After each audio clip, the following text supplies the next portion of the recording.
Nagtakbuhan daw ang mga Chinese militia at ang Chinese survey ship dyan sa Palawan. Natakot sa Philippine Navy. Wow, malupit. Matindi ngayon ang Philippine Navy, So, nagpadala ang ating Armed Forces of the Philippines agad, ng panakot sa mga Chinese militia at sa Chinese survey ship dyan sa Palawan. Kumbaga, para takutin ang mga Chekwa, nagpadala ng 3 barko. 3 barko na warship ang Pilipinas, So, ito ang ating bibigyan ng reaction video, Komentaryo, suggestion, criticism, at kung ano ng mga comments taro dyan. Kung pwede rin naman kayo mag-comments dyan para malaman din ng sa loobin ng bawat tao tungkol sa mga init na balita dito sa West Philippine Sea. Alam nyo naman na ang West Philippine Sea ay talagang gustong-gusto ng kunin yung mga isla natin dyan, ng mga Chekwa na to. Ito mga Chino ng mga Chekwa na mga walang hiya na to. Okay, no? So, kung bago pa lang sa aking channel, please like and subscribe na lang muna sa ating YouTube channel bago tayo mag-umpisa. And also, siyempre, pakisubscribe din kay Melbs Castle, Itong video na to sa kanya to. So please pakisubscribe din sa kanya. Bibigyan natin reaction video to. Mga komentaryo at suggestion kung ano yung mga dapat nating i-comments sa mga nangyari sa atin ngayon sa West Philippine Sea. Okay? Umpisa na natin. 3 barkong pandigma ng Philippine Navy ang agad i-deploy matapos ma-monitor ang paglapit ng 3 Chinese maritime militia at survey ship ng China sa may Palawan. Kinumpirma yan ni Commodore Trinidad. Itataboy na sana ng Philippine Navy kung magmamatigas. Ang kaso nga lang noong nakita na ang mga warship, nagkusa raw itong lumayas at tumalis rin. Di kinumpirma kung anong warship ang ipinadala, ba't natakot ang China. Iyon nagpadala daw ang Philippines 3 warship. Ang lupit. Malupit Ang tindi dati walang pinapadala Diba? Yung mga balita noon puro mga hanggang monitoring lang. Ngayon nagpadala 3 pa. Ewan natin kung totoo yun umpisa natin, diretso pa natin. Pero niradyohan pa rin at pinagbantang raw may mangyayari sa inyo China pag hindi kayo lumayas. Di naman pinagbantaan pa ng Philippine Navy ang mga Chekwa dyan sa West Philippine Sea. Malupit. Parang kakaibang balita ngayon sa nangyayari dyan tungkol sa West Philippine Sea na yan Pumalag ang China. Hindi rin sumagot at deadma. Mukhang pinipikon lang tayo ng China dito And as there were reports yesterday, it was monitored by Western Command.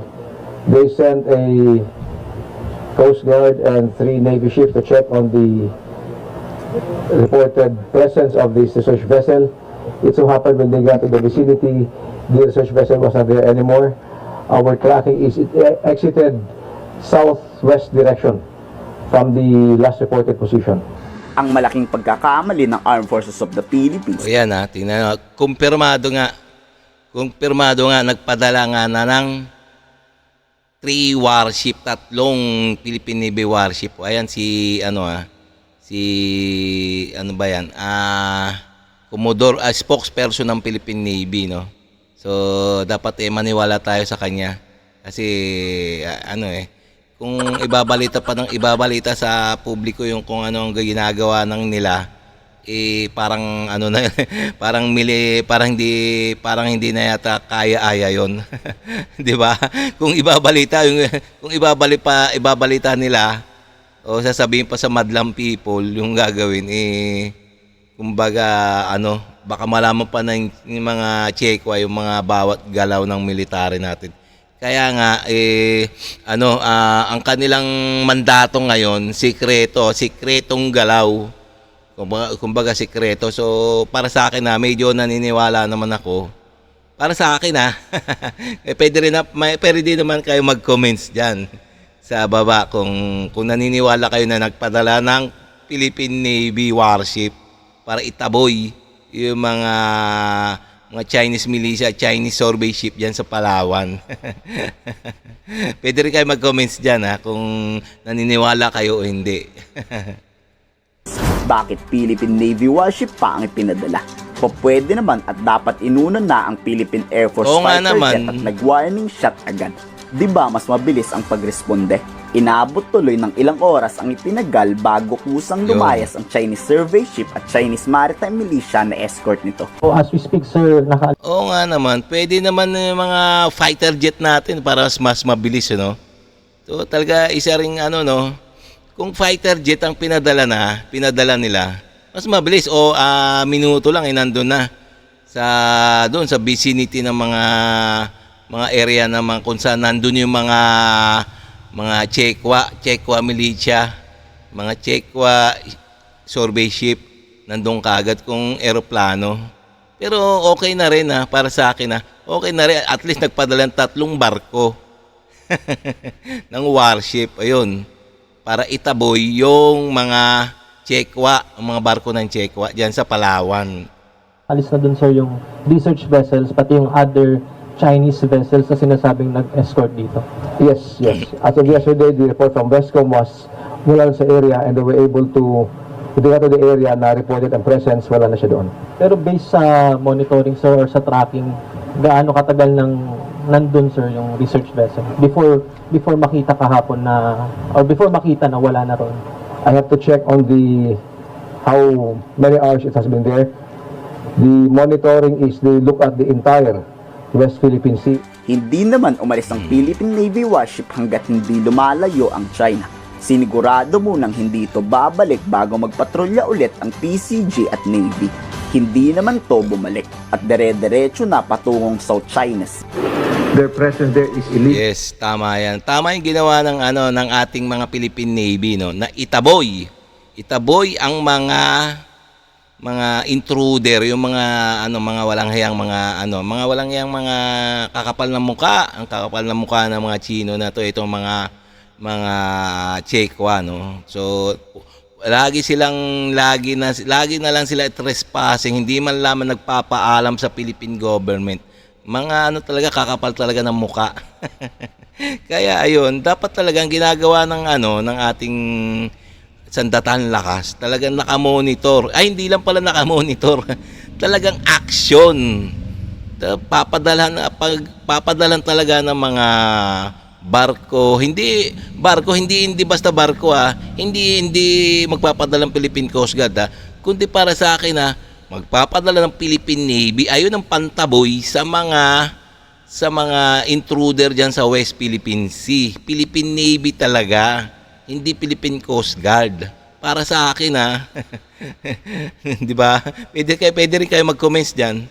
Dapat talaga Philippine Navy, hindi yung kung ano-anong diyan. Philippine Navy o Philippine Air Force yung mas mabilis. At dapat mag-warning shot sila.